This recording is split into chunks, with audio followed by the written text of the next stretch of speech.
Hello, I'm Nick Capone, and this is Cultural Catholicism, an exploration into the existence and significance of Catholicism within a culture.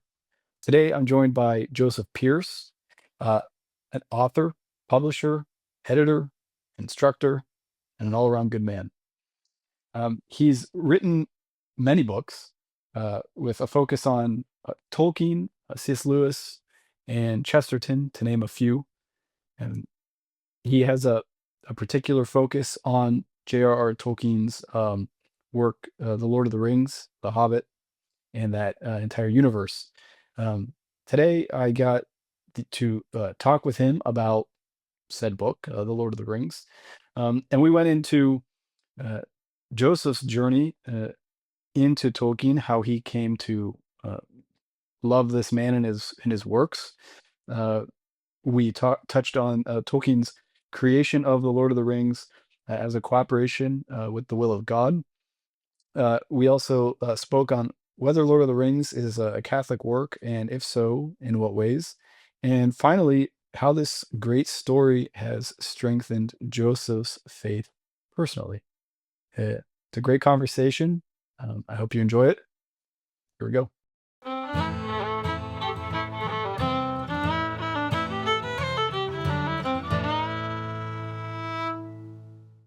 Okay, Joseph Pearce, thank you for talking with me today. Right off the bat, I have to ask you, is it Tolkien or Tolkien? Uh, that's a good question to start with. I say Tolkien, but the English tend to have a tendency to clip their words. So if you say Tolkien, that's probably fine. What you mustn't say is Tolkien. That's absolutely not allowed. Oh, that's very good. Okay, then we'll stick with Tolkien for this. So you're many things. You're an author, you're a professor, but you also are a Tolkien expert, Lord of the Rings expert. Um, how did you how did you come into that? Because you're one of the few people that I'm aware of who could call themselves that. So how did you get into that? That's a great question, and it's going to open not a can of worms, but perhaps a can of questions. Because as a young man, as a teenager, I had several friends that had read the Lord of the Rings and were really keen on it. And I had a friend that started a printing company called Gandalf Graphics, so I was aware of the Lord of the Rings. And it was one of those books I thought I really do need to read. And I never got round to it because it was sort of that thick, and I thought, I just don't have the time.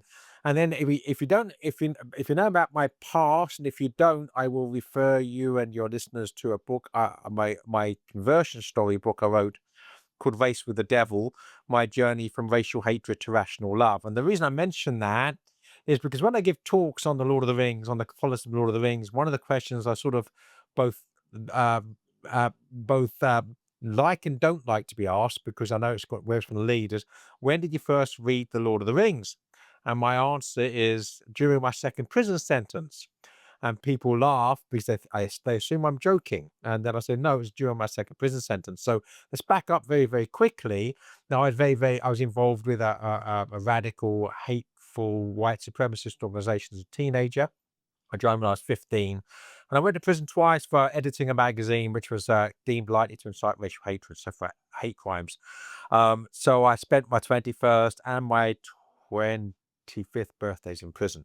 Now, during the second prison sentence, having lots of time in my hands, I thought this was the time to read The Lord of the Rings. So I'm 25 years old. So unlike many people I know, I've met 8-year-olds that are reading it for the second or third time. I was a late starter, and I was not a Catholic at the time, but I was on the way. By this stage, I was certainly I was becoming disillusioned with my past beliefs and looking. I was reading Chesterton by this time, and I was reading Thomas Aquinas by this time, as C.S. Lewis, and others. So I was on my way to conversion, but I wasn't a convert. So as I read The Lord of the Rings, I was very aware. I wasn't aware of the deep Catholicism of it. That came later. But I was aware it was a healthy place where good and evil were real and not merely relativist constructs. That evil was ultimately demonic, and that fighting for the good and the true and the beautiful was costly, even unto your own life. That you were called to lay down your life for goodness, truth, and beauty, because it was something objective and worth fighting for, and worth, if necessary, dying for. So that was a very, very important lesson. But the deeper Catholic dimension was not something which came to me immediately. It sort of grew on me, and then eventually, of course, I decided to actually research it in depth in order to write a book on Tolkien, and that was when I really started, you know, delving and diving deeper, or as C.S. Lewis would say in The Last Battle, I started going further up and further in. So, what drew you in more and more as you started to discover Tolkien as a man? Like, what compelled you to just keep learning about him? Well, yeah, I was already obviously fascinated by the Lord of the Rings, as are many people, agnostics, atheists, Jews, Muslims, Christians, right? The Lord of the Rings has this great ability to fascinate and draw us into the beauty and brilliance of the work. So I was already enamored of Tolkien as a writer.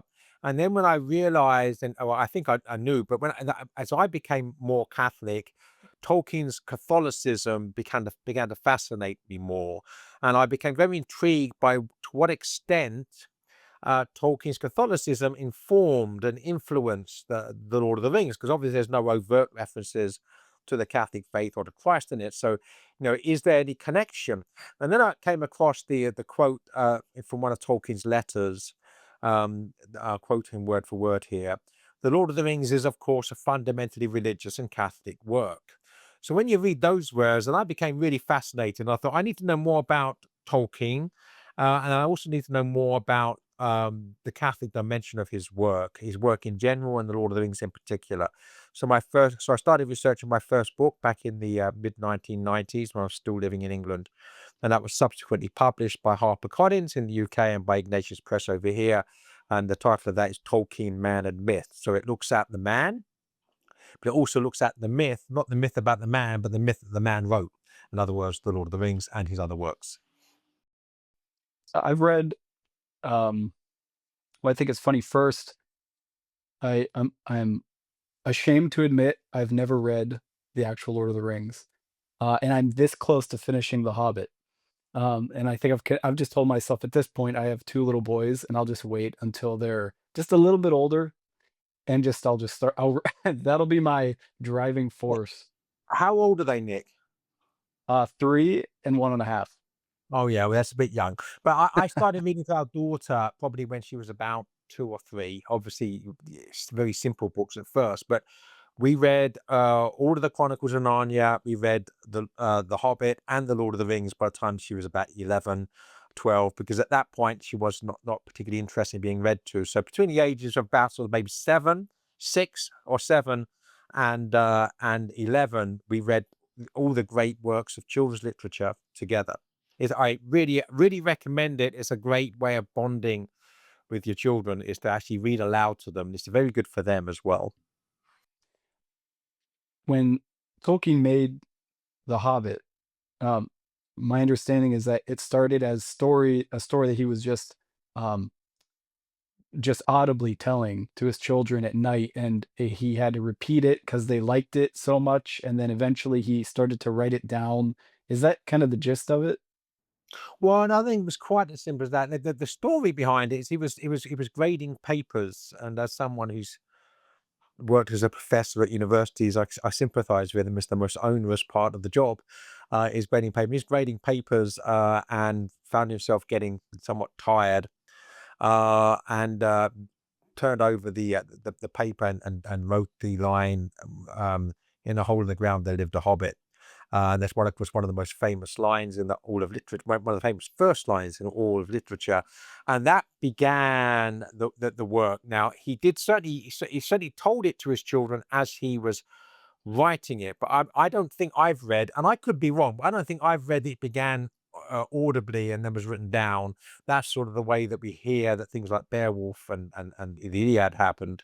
But Tolkien certainly did tell stories to his children. It may well be that he began telling stories about this place called Middle Earth, and perhaps started bringing hobbits into it. But the work itself was a written work.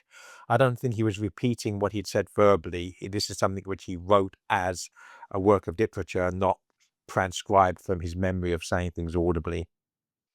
Um, Going back to he said it's a fundamentally religious work and Catholic work, um, but he did not intend that. Is that right? It was like during his actual writings, he didn't have this. Wasn't it a realization after the fact? I thought I saw that in one Well, of his letters. the answer to that question is given by Tolkien himself in the continuation of that sentence. So I cut the sentence off halfway through, but the full sentence is: The Lord of the Rings is, of course, a fundamentally religious and Catholic work, unconsciously at first, consciously in the revision. So the point is, as he's writing it, first of all, he's not uh, intending it to be a fundamentally religious or Catholic work. He's just intending to tell a good story. But then when he revisited it to revise it, then he did actually ensure that it was fundamentally religious and Catholic. So he obviously, so for instance, how might he have done that? I doubt very much that the date of the ring's destruction of March 25th is something just unconscious, right? So the point is, at some point, he's connecting theologically the battle against evil in Middle Earth with the battle against evil in our own time. And the way that he does that is the way that we see it in medieval literature. So Gawain and the Green Knight, which Tolkien translated, that begins in the season of Christmas. So Gawain resolves to go on his quest to find the Green Knight on All Saints' Day. He sets out on All Souls' Day, which is a penitential day, and goes to confession. He's lost in the wilderness of North Wales during the penitential season of Advent, and he prays on Christmas Eve for a vision, so he can get to Mass on Christmas Day, and that's when the Green Knight's castle appears magically. So this way of signifying with dates, and of course, Dante's Divine Comedy, right? Dante is in the dark wood of sin on Maundy Thursday. He descends into hell on Good Friday. He emerges into the light of the sun on the morning of Easter Sunday. He ascends Mount Purgatory during the Easter season. So this connecting a work to the liturgical year allegorically is something which is very steeped in medieval literature. And of course, Tolkien's a medievalist. He knows medieval literature very well, so he's using those same medieval techniques to illuminate his own stories allegorically. He's using exactly the same techniques. I think that is, um, that's where I misunderstood. I thought that it was after they were revised and done, and he's reflecting on them. In reality, it's he's still in the editing process. They're not totally out into the wild yet, and that's when he starts to intentionally incorporate. Did I Yeah, have that right? yeah, he went to a great deal of pains to make every date of the journey that they would walk when they're walking, how long it would take. He mapped and planned out all of that. So bearing that in mind, if he's bearing that, doing that, the fact that the Fellowship of the Ring leave Rivendell on Christmas Day, and Frodo and Sam arrive at Golgotha, Mount Doom, on March the 25th, the traditional date of Good Friday.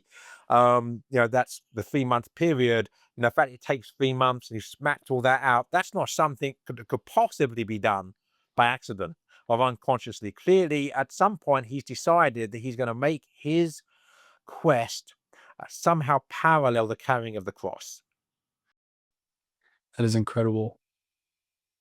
And it's funny that he does seem to me to be one of the most intentional, well, men. Like everything he did, nothing was by accident except almost the start of the story. I think it's almost, I don't know if a paradox is the right word, but it's, do you think that that first sentence, he just scribbles down, was that like divine inspiration?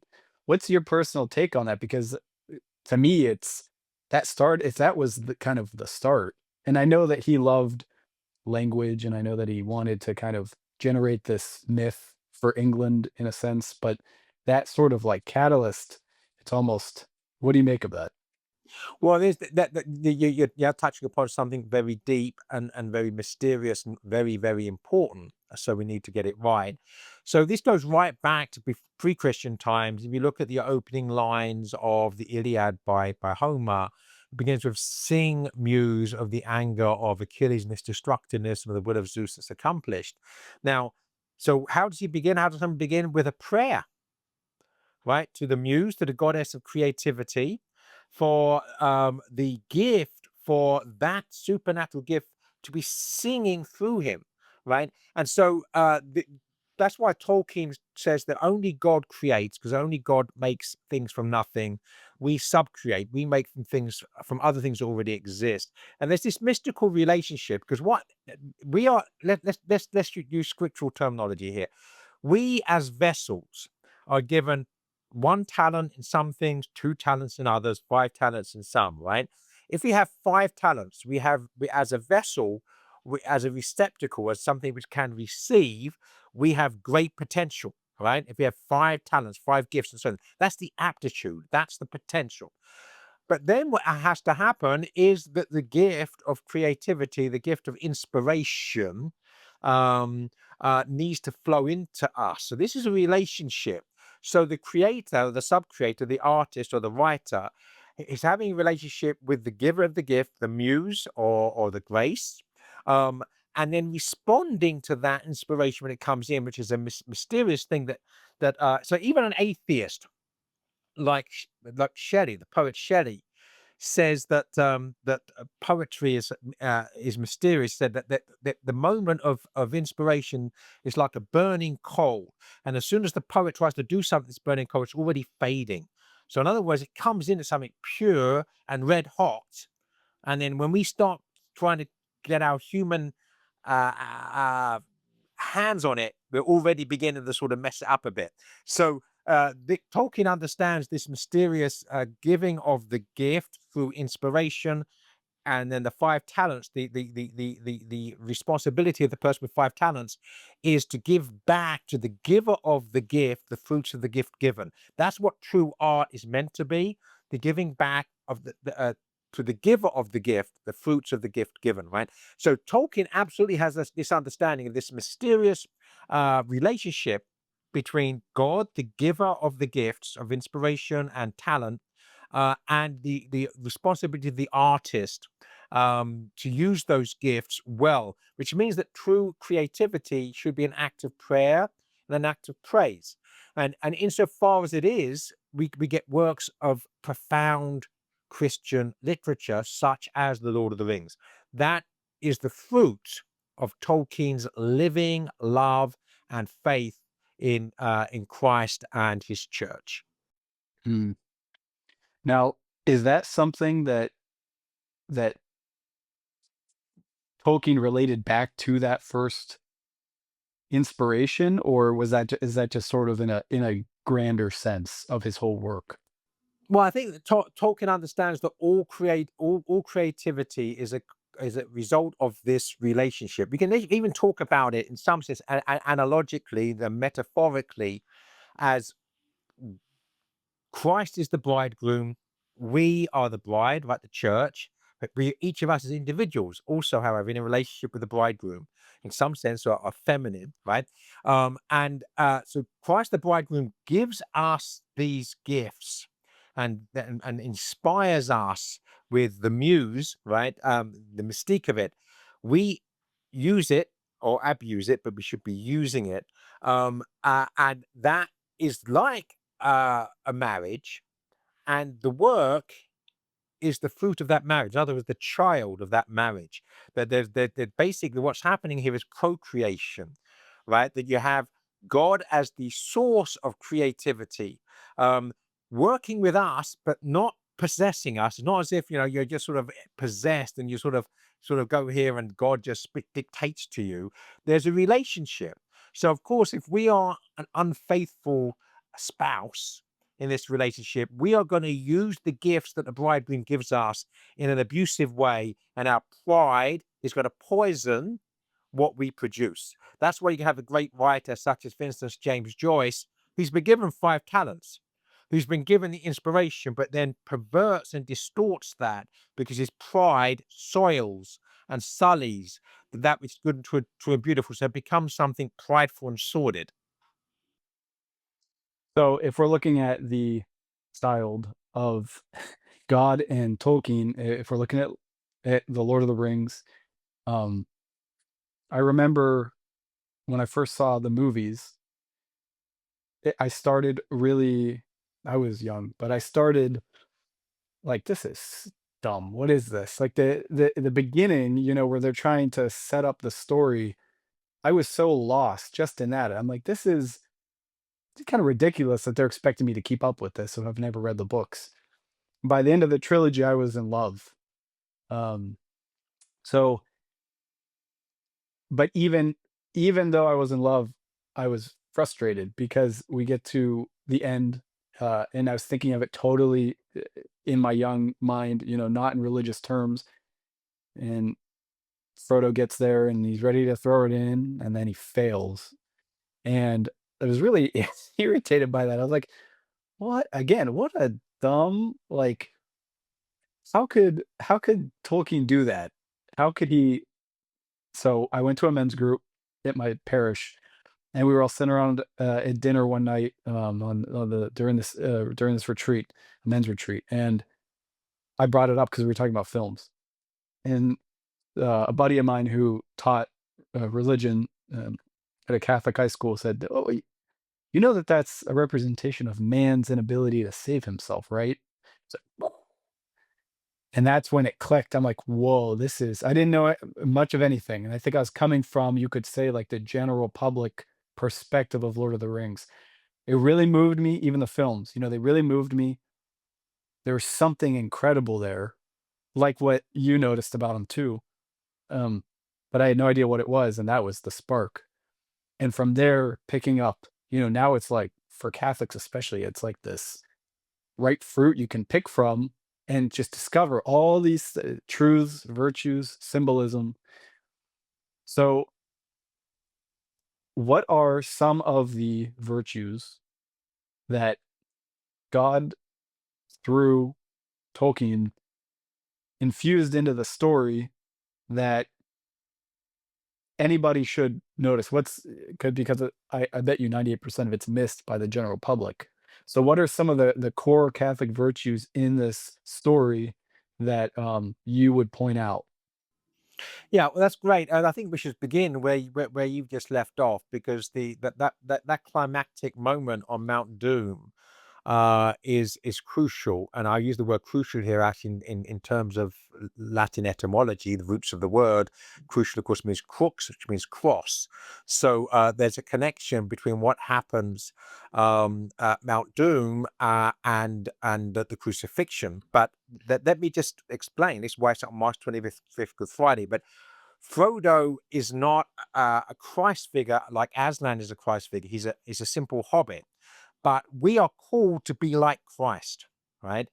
We are called to take up our cross and follow him in his footsteps. But we can't do that unless he helps us, right? This is the whole grace. So, like you, when I first read Lord of the Rings, and I think this is true of everybody, well, not many people, probably most people, you read Lord of the Rings, and you've read 800 or 900 pages by the time you get to the cracks of doom, right?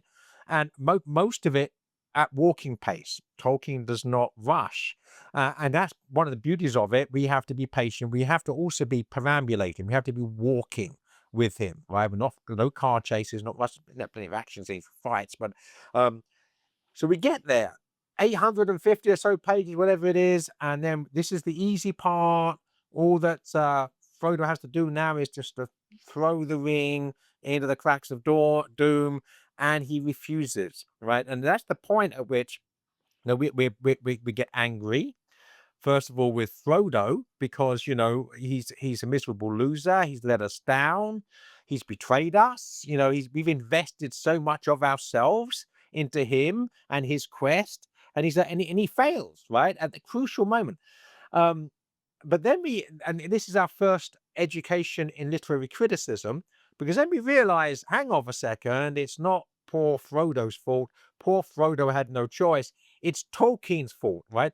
Tolkien made him fail, right? And then you think, well, Tolkien's a miserable loser. How dare you do that? And then you think, well, hang on, Tolkien's not stupid, right? What's going on here, right? And then you start going deeper, and then you realize that right at the beginning, towards the beginning of the story, Frodo says to Gandalf, I wish Uncle Bilbo had killed that miserable creature when he had the chance. It's a pity that he didn't. And Gandalf says, pity? It was pity that stayed his hand. And then later on, Frodo has the opportunity to have Gollum killed at the Forbidden Pool, and he stays the hand of those about to shoot the arrow at Gollum, saying, "Now I do see him, I do pity him." And then later in the story, much later, that Sam himself has the opportunity to kill Gollum, and he also pities him. So on three separate occasions, three separate hobbits that are nonetheless connected together in the same quest with respect to the ring, uh, pass the most difficult test that any of us are asked to pass as Christians, and that's to obey that most difficult commandments to love our enemy. If Bilbo had not loved his enemy, Gollum would have uh, been killed. If Frodo had not loved his enemy, Gollum would have been killed. If Sam had not loved his enemy, Gollum would have been killed. In any of those scenarios, Gollum would not have been there at the end, and the quest would have failed. That the quest succeeded as a providential consequence of the love of the hobbits for their enemy. So that all of a sudden you realize, this is something majestic and beautiful, but it also, and as your friend said, it also shows that we cannot destroy the power of evil through the triumph of our own will. And that's the Nazis, the triumph of the will. It's Nietzsche, the triumph of the will. That it's all about will, and we can do what we want. We can become supermen. No, we cannot become supermen. We can become super tyrants. We can become super cruel, but if we want to actually grow in virtue and wisdom, we have to have humility, and humility includes being on our knees and realizing we can't actually defeat the power of Satan, the power of evil, the demonic presence in the cosmos, the power of Sauron, um, the power of the orcs, the Balrogs. We can't defeat any of those without a supernatural assistance. And that's what that shows at the end. It's God who delivers Frodo, not Frodo who delivers Frodo. It's interesting too because God is not.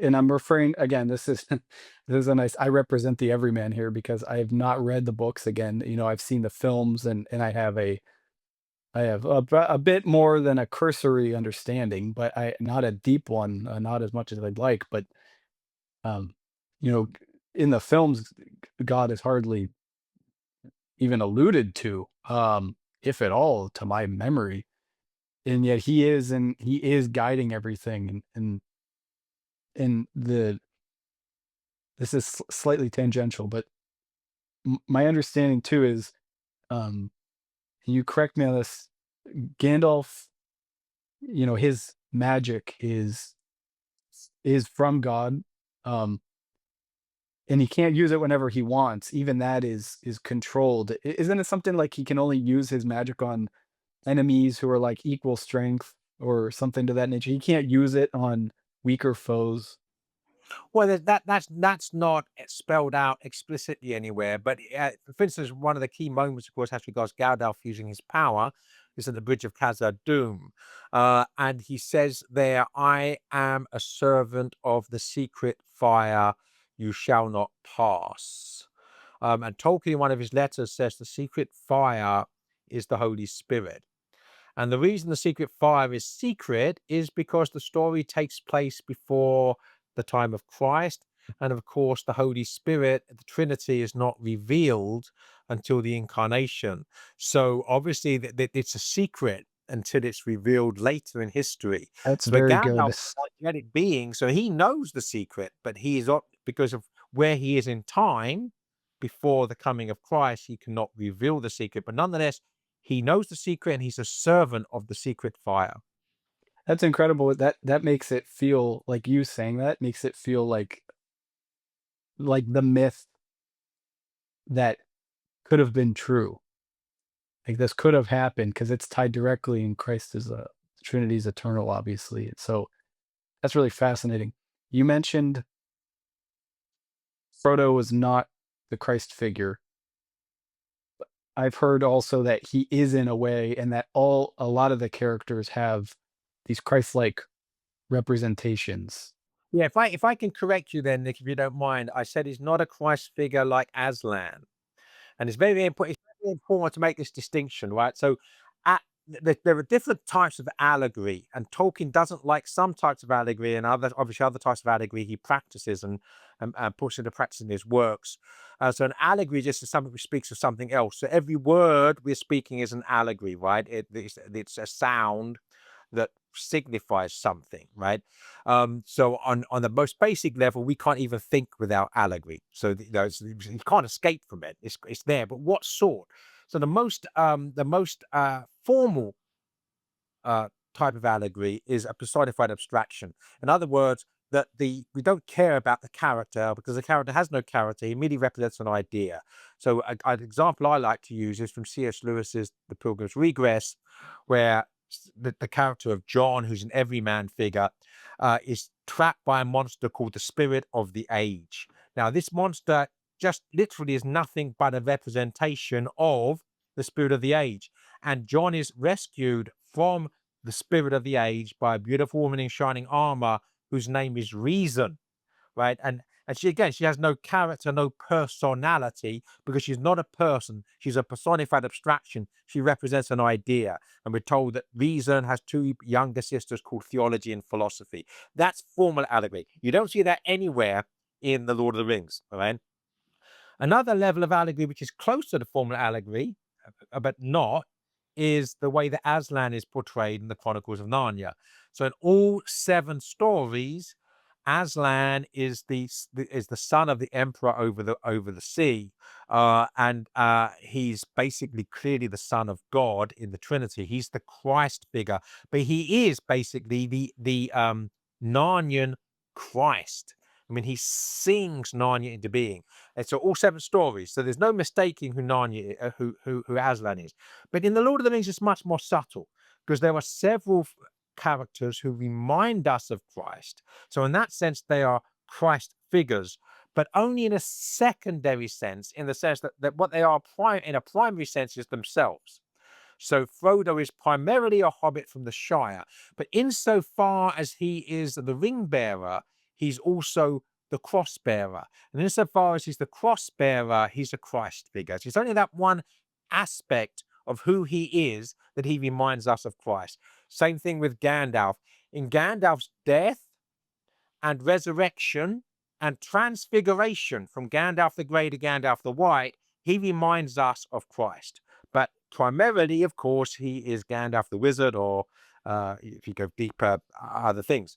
And then Aragorn. Aragorn, it reminds us of Christ in his kingship.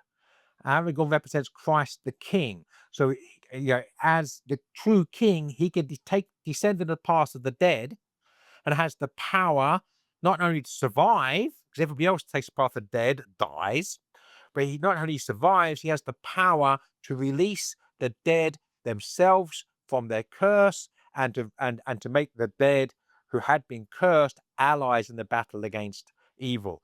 So in his kingship, Aragorn reminds us of Christ the King, but his primary character, of course, is the Strider, who is the true king, Aragorn in disguise. So that's the way talk is much more subtle.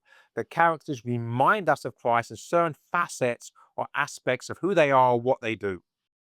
But it's fascinating that each of them has this aspect, this Christ-like aspect. But when he was, unless, and you can tell me if when in revision, if this is sort of when that came to be, but it seems like, all so much of this is just baked into it bef- when, before he realized, like, whoa, wait a second, this is a fundamentally Catholic work. And that's like astounding to me. It's so um, overwhelmingly Catholic, but not originally by his conscious intent. Yeah, well, I tell you, there's a line perhaps by Gandalf in The Lord of the Rings that will throw some light on that mystery. When Gandalf says, and it's one of the deepest moments of Catholicism in the story, that Bilbo was meant to find the ring and not by its maker, and that might be an encouraging thought. In other words, there's someone, some power above evil, right, and above the power of the ring or its maker, who means things to happen and somehow enables them to happen, that's beyond our conscious ken, our conscious understanding. So basically, the whole creative process is this mystery, and if you sort of allow your love of Christ, your trust in the Lord, to be with you when you are doing creative work, all sorts of wonderful things happen. So I'm not a writer or anywhere near on the level of Tolkien, but even a sort of a minor writer like me, sometimes if you've sort of got out the way, and you cooperated, but I'll come back to that in a moment. Then you can read back what you've written at the end of the day, and you find it hard to believe that you wrote that, because you know that you know who you are, and you know the limits and constraints of who you are as a human person, and what's just emerged there is something which transcends and supersedes who you are. It doesn't contradict. I mean, you don't write things that you completely disagree with, but you say things in a much better way than you could consciously have said, because the unconscious muse had been much more eloquent than the conscious person could have been. So that's something which is magical or mysterious about the creative process. And I said I'll come back to something in a minute. I forgot what it was, which that's the trouble when you go off for too many trains of thought. But there was anyway. If it comes back to me, I'll mention it then. I'm just along for the ride. I can't recall either at the moment, but I know where you're getting at, and also with you, this is so obvious in the film industry now, is the stories where you can tell the artists behind them are far from God by the fruit of their work. The stories they're losing actually, and so I've worked on a few sets, and I know people in Hollywood, and so I'm connected to it in some way where I've heard on multiple levels. Story itself is breaking down in Hollywood. Like they might know the three arc, but the three act structure, but they don't know how to tell a story. And conversely, there are some that honest filmmakers, and I think Christopher Nolan is one because you can just tell. You look at like his Batman trilogy. You're like, there's so much here. There's so much virtue and depth here. And then you look and he was raised Catholic. And you're like, okay, of course. You look at the Marvel movies, and this would be a late spoiler, but the whole thing is Tony Stark's, um, his his journey from selfishness to selflessness, sacrifices himself at the end. That's the culmination of the story. It's the Christ-like act of dying for the love of your friends. So it's fascinating that that is true, and I like how I would love to dive into that more in future because you're spelling out a lot of how that is and how God does come to us through creation, through the subconscious. Yeah, Um, what you said there, Nick, brought back what I wanted to say, because oh, great. the reason that story is breaking down is because coherence is breaking down. And if coherence breaks down, so does cohesiveness, being able to hold things together. And where does coherence and cohesiveness come from? It comes from the creative process in cooperation with God. The key word is cooperation. So the point is here, that the various ways you put this, that yes, Frodo could not destroy the power of the ring through his own volition, through his own will. But he did have to cooperate, right? He had to sacrifice himself greatly on the journey to even get there. And of course, he was helped along the way by grace, right? By being supported spiritually, by being given those virtues such as courage along the way. But he did have to cooperate. He could have said, "I'm done. I've had enough. Let me just roll over and die here." He doesn't. So so it is a relationship. I use the word marriage, right? It should be a loving, mutually self-sacrificial marriage. Obviously, we know that Christ has a self-sacrificial love for us because of the cross, but we are meant to have a self-sacrificial love for him and for our neighbor and for our work, which is a child of that marriage, as I've said. So the writer has to cooperate, which sometimes I say this, that the work does not negate or contradict the personhood of the author. So I sometimes say that the Lord of the Rings, that William Golding could not have written The Lord of the Rings any more than Tolkien could have written The Lord of the Flies, okay? Because somehow this is a manifestation of their personhood, but it's a manifestation of their personhood cooperating with a creative gift that therefore brings forth this transcendence, right? Which doesn't contradict, but somehow said transcends and supersedes, is greater than, without contradicting. So if you don't have that self-sacrificial relationship with the giver of the gift, then your ability to tell a story which is coherent and cohesive is going to be compromised, and going to be poisoned. So it's going to break down. If you, I don't know if you've read That Hideous Strength by C.S. Lewis, but in the end, those who are basically following the demonic powers are not even able to speak because the word is itself informing the words. And when we basically turn our back on God and embrace evil, we're also turning our back on reason. And we turn our back on reason, the logos, right? Things begin to fall apart, and we're no longer able to actually communicate reality to ourselves. And if we can't communicate reality to ourselves, of course we can't communicate it to anybody else. So that henceforth, the art of good storytelling is going to flounder. Incredible. There was one thing I wanted to jump back with the characters and covering, the Christ-like qualities or natures or actions of them. But I was on one of actually, it wasn't even a date yet with my now wife.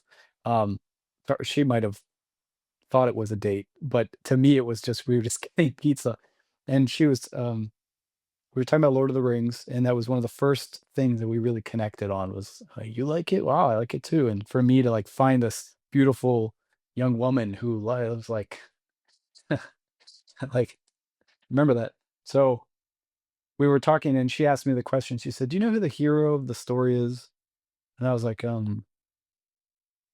maybe Frodo because he got it 99% of the way there. She's like, no. I was like, it's got to be Aragorn then, And she's like, no. Gandalf probably because he's no, and she said it's most of all Sam. I was like, Really?" And so, can you speak to that? First of all, is that correct? And then, second of all, if it's correct, what?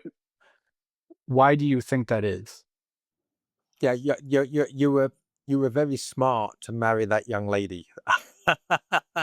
Well, Tolkien says in one of his letters that one of the key themes of the Lord of the Rings is the exaltation of the humble, and we have to understand that a Christian service, a Christian love, Christian authority, Christian power is all. I mean, what's the title of the Pope? The servant of the servants of God, that the greatest amongst us is the greatest servant of us. So if you see that the greatest love is to be the servant of the servants, right? Then Frodo, of course, is serving the cause, but who's the servant of the servant? It's Samwise Gamgee. So the nobody. And why does Samwise not discover the ring? Because he's assuming that the ring is going to be somewhere where the powerful are, right? It's got to be in Rivendell or Minas Tirith or something, or Lothlorien. It can't. I mean, he's never even heard of the Shire. Sauron's not even heard of the Shire because he's too big to care about little people, right? But it's the little people, right, that actually overthrow the power of evil in the end, and they do it through humility, the exaltation of the humble, and doing little things well and serving each other. So yes, Samwise Gamgee, in that sense, insofar as the Lord of the Rings is about the exaltation of the humble, and it is, Samwise Gamgee's the hero. I remember the scene that stuck out. I think this is the scene I think that makes everybody also kind of like get weepy. The strongest of men get weepy when you're reading or when you're watching the the final film, and he says the line like that, well, I may not be able to carry it, but I'll carry you. And he picks up Frodo. And like, man, It's See, and so you haven't read the powerful. book. In that moment in the story, when Sam says that, he picks up Frodo, who's obviously also bearing the burden of the ring, fully expecting that he's only going to be able to, stumble a few yards up the mountain, and then he'll collapse and it will be all over. But in the story, it says that as he picked up Frodo, and the ring that Frodo's carrying, it's as if the burden became miraculously light, and the Frodo felt no heavier than a young hobbit playing piggyback back in the Shire. So here, the Christ's promise, right, that his burden is easy, his yoke is light. His yoke is easy, his burden is light. So that if we have faith and ask Christ to help us carry the cross, right, the cross becomes light. Of course, we can't carry it ourselves, but we can carry it with help. And Sam gets that miraculous help, and the language Tolkien uses is, it's going to remind every Christian of basically taking up the weight of the cross. Yeah, and the paradox of if you accept your cross and carry it. There's the story of Jim Caviezel, talking to Mel Gibson on the phone, accepting the role of Jesus Christ in the Passion, and Mel says, why are you agreeing to this?" Basically, because it's gonna be the end of your career, and Jim says, if you don't accept, pick up, and carry your cross, then you'll be crushed by it," which is very difficult to do, even though I know that's true. And I know we're nearing the end of our time. We've talked about in your journey, starting off with delving into this world and falling in love with it, learning and exploring, becoming the expert that you are, and then sharing that with others of how is Lord of the Rings, this cultural phenomenon, how is it Catholic, um, whether people want to admit it or agree with that or accept it or not. Um, but I'm curious how along the way, I know it started kind of in the explosion of your own faith as well, but over the years, how has it strengthened your Catholic faith?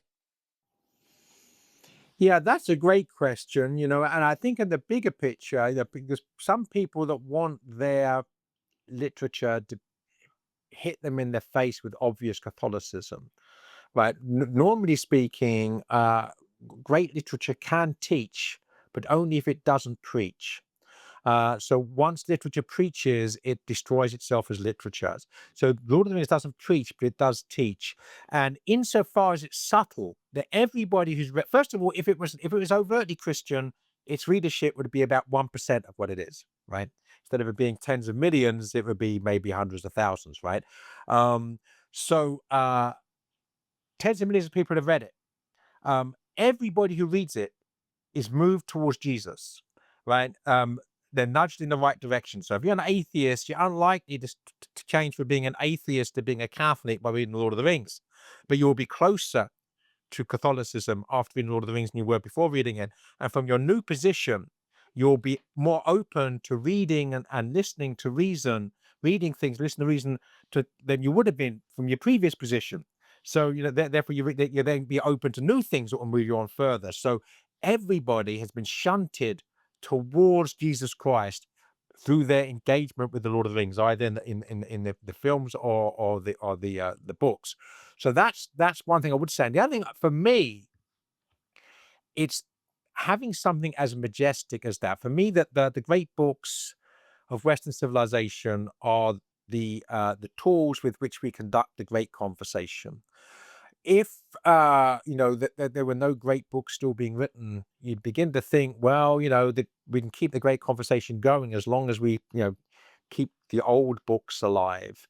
But when you see new books that are the fruits of that great conversation, and we realize that tradition is a living thing and a continuum that's passed like a torch from one generation to the next, it really keeps that great conversation alive. And Tolkien, in writing the greatest work, in my opinion, of literature of the 20th century, and certainly the most successful in terms of sales in the 20th century, there's a fundamental religious and Catholic work, shows that this torch is carried on and passed from one generation to the next, from one century to the next, and the great conversation continues.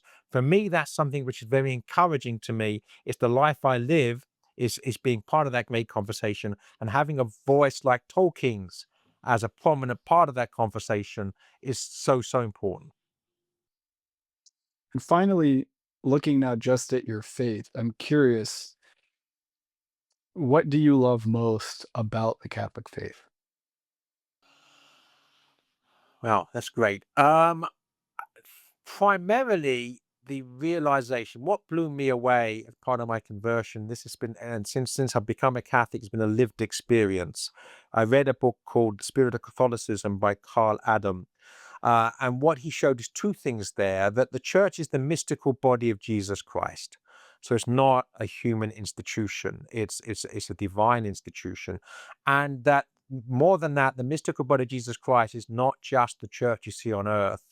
The church triumphant in heaven is the mystical body of Christ. We are in communion as long as we stay out of mortal sin. We are in communion as part of that mystical body of Jesus Christ, the vast bulk of which, in terms of power and numbers, are amongst the angels and the saints in heaven. And all we have to do is to be good soldiers on an active tour of duty for the 70 years and 10, the 70 or so years that we're given, possibly less, possibly more, but just to be good soldiers, and then we cross the threshold into the presence of Christ and his angels and saints in the church triumphant. So this understanding that when you become a Catholic, you haven't joined a human organization. You've become part of Jesus Christ. And it's that understanding of ecclesiology, if you like, which blew me away when I first realized it, and has sustained me ever since. Mm, it's beautiful. Well, on that note, I want to thank you. Thank you for your time and for sharing your wisdom. Um, where can listeners go to learn more about you and your work? Yeah, well, the obvious place is the one-stop place for me. Everything I do, everything I write, podcasts, write books, the stuff I do for EWTN. Find it all at my personal website, which is jpierce.co. And there's also an inner sanctum there where there's exclusive content. I do four new podcasts every week, etc. So there's hundreds of those in there now for those that want to go further up and further in. So jpierce.co, jpearce.co. Excellent. Thank you again for your time. And I just love talking with you Well, ditto, right? So let's do it again sometime. for sure. Thanks. Want to thank you for your time and for listening. If you liked the conversation, please follow, subscribe, like, all that good stuff, and share it. Share this conversation with others in hopes that any fruit from it might be given to others. Thanks. God bless.